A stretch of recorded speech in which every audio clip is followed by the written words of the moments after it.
Mabuhay, Peace Advocates! I am John Lesser Bernes, your dakilang pinuno nominee for the 9th Gawad Kalinaw. As a youth volunteer, I always love to engage to the communities, especially in the far-flung areas. Especially when I got to engage myself in Sitio Danawan, Barangay Manurigao.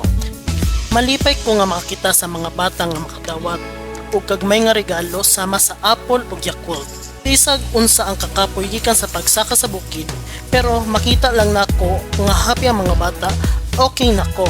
In peace I live and love. I stand here to advocate for you.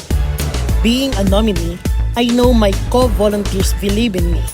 Nakita nila ang akong pagpaningkamot para sa kanila.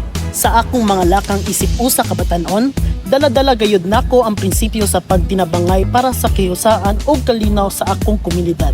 Peace we live, peace we love, peace we advocate.